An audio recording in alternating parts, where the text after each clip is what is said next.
Hi everyone, welcome to my YouTube channel. In this video, I am going to solve some of the problems related to electromagnetic waves propagating inside the waveguide. So before going to start, if you are new to my channel, please subscribe my channel for upcoming videos. So let us start. It is one of the very important topic from electrodynamics. So propagation of electromagnetic waves inside a waveguide. Many of the problems have been asked on this topic. So first you need to understand waveguide. Waveguides are the devices that confine and directs the propagation of electromagnetic waves such as radio waves or infrared visible light. So waveguide take any shapes and forms, especially maybe rectangular or hollow metallic tubes, coaxial tubes, optical fibers. So we are going to solve here some of the problems related to waveguide. Before going to start, if you are new to my channel, please subscribe my channel for upcoming videos. Okay. So here is the first question.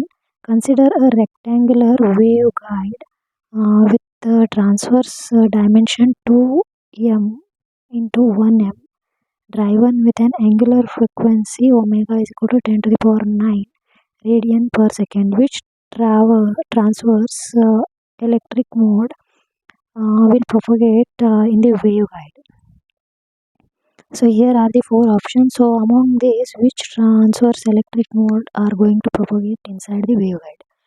So what is the frequency that we are going to have here? Cutoff frequency for waveguide. This is the general equation that is given by omega mn is equal to c pi root m square divided by a square plus n square divided by b square. So here transverse dimension of the waveguide including the mode we call mn as the modes. So TE is what? Transverse electric mode for arbitrary values of mn, which is denoted by TEMN. Okay, so here we have to calculate for the given rectangular waveguide with the transverse dimension 2 into 1 mm. That means A value is 2 and B value is here 1.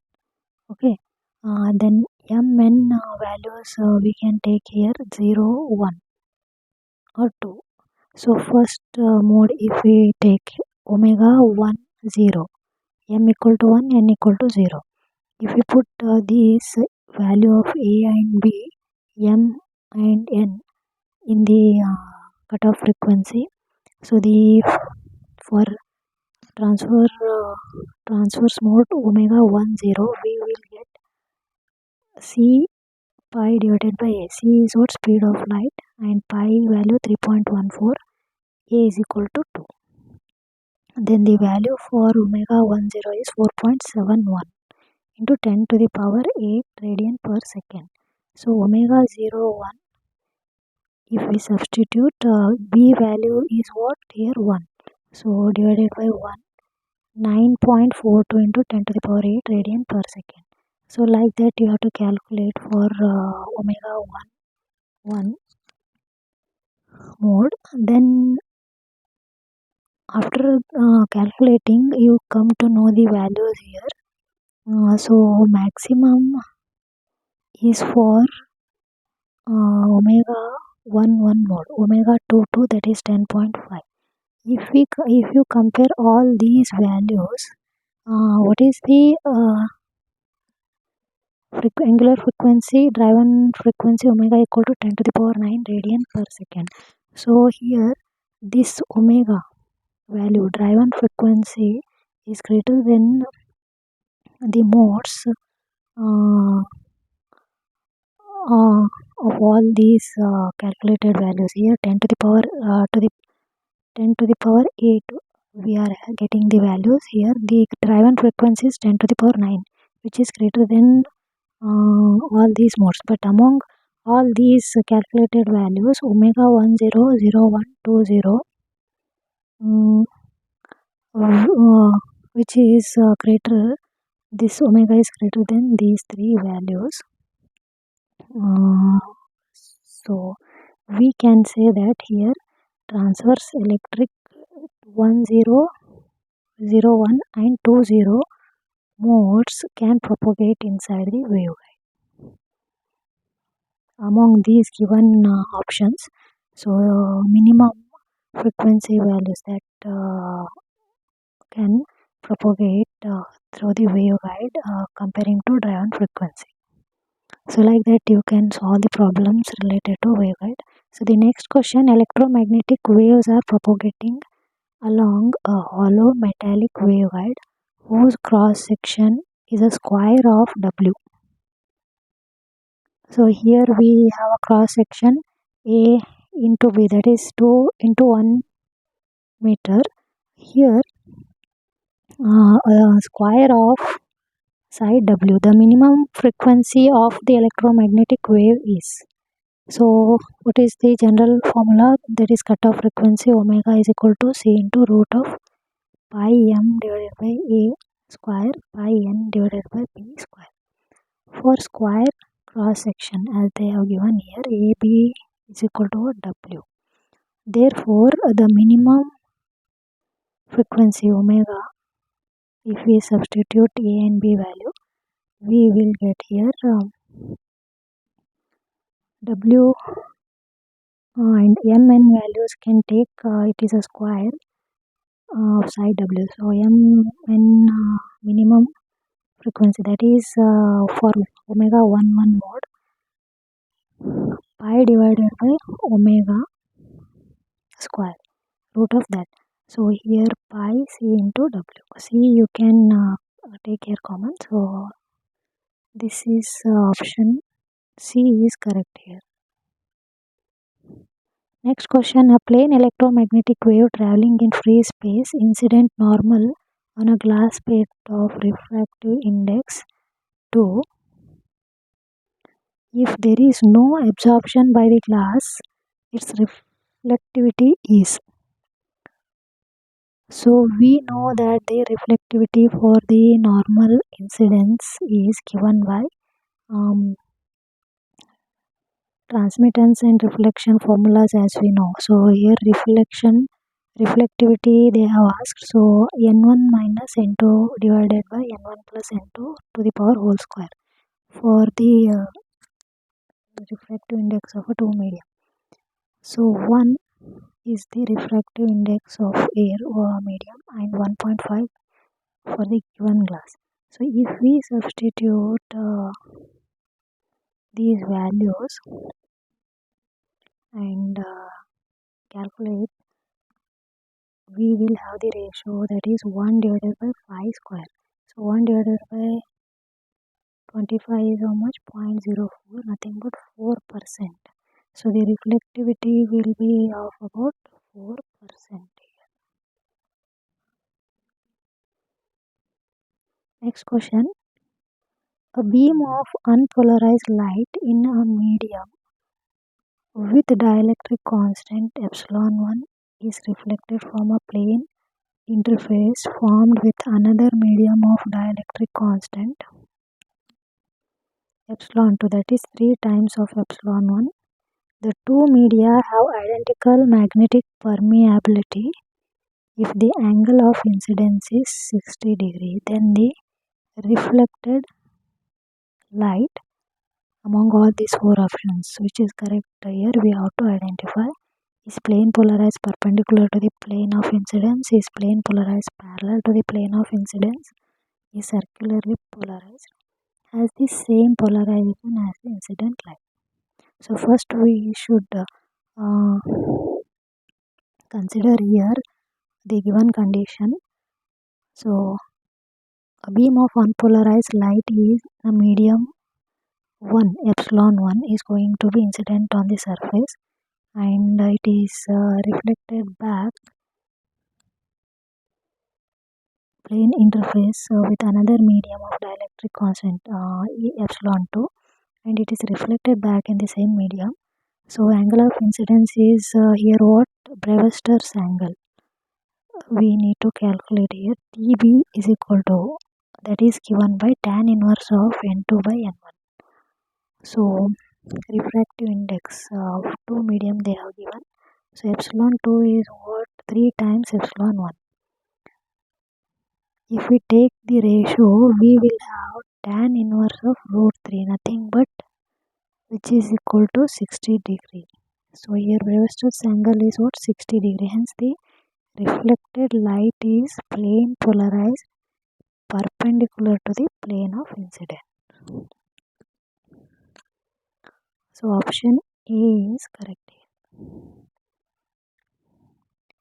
Next, the half space region x greater than 0 and x less than 0 are filled with dielectric media of dielectric constant epsilon 1, epsilon 2 respectively. There is a uniform electric field in each part.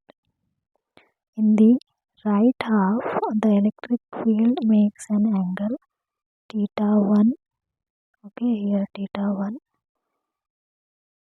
to the interface. The corresponding angle theta 2 in the left half, which satisfies among all these four options, we have to find out here. So here if we take the ratio of angle of incidence to the angle of refraction, tan theta 1 divided by tan theta 2. So here we can consider here the electric vector that is parallel to the plane of incidence and perpendicular to the plane of incidence for E1 and E2. So E1 perpendicular to the E1 parallel, ratio of these two we have to take for the electric vector in medium 1 and medium 2 for angle of incidence and angle of refraction, tan theta 1 by tan theta 2. So then we will have E1 perpendicular and E2 perpendicular. Because E1 this condition they are going to have here E1 electric vector E1 parallel is equal to E2 parallel. So as we know, electric field is perpendicular to the field, and then here dielectric constant.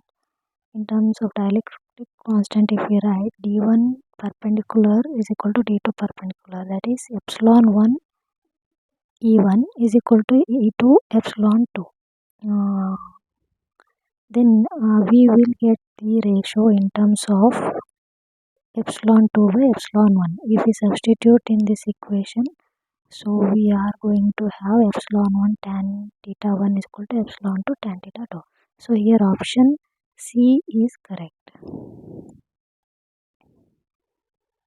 Next one, a waveguide has a square cross section of side 2A. For the transverse magnetic mode of wave vector K, the transverse electromagnetic modes are obtained in terms of wave function psi as a function of x comma y, which obeys the equation. Here two dimensions, so x comma y, second order derivative dou square x square plus dou square y square plus omega square c square minus k square psi x comma 0. With the boundary conditions they have given here, plus or minus a comma y is equal to x comma plus or minus a is equal to 0. The frequency omega of the lowest mode is given by. So here, which is the lowest mode here? Omega 1001 are highest mode, omega 11 is the lowest mode. So we have to calculate here. So here they have given C square K square is equal to what? Omega square minus omega mn square. This is cutoff frequency general formula. So if we substitute value for lowest mode, that is mn is equal to 1, then we will get this omega 1 square is equal to, if we evaluate here, a and b values are going to be what? Equal to 2 a. So omega 1 square is equal to what? C square pi square 1 divided by 2a square. So omega o square value if you want to get, then you can just substitute here omega 1 value here that you got in this case. Then you will get omega square value. Omega square is equal to c square into k square plus pi square divided by 2a square. So this is the correct answer. So option C is going to be correct. So like that you have to solve the problems related to waveguide, because compulsory one question will be there from the propagation of electromagnetic waves inside waveguide.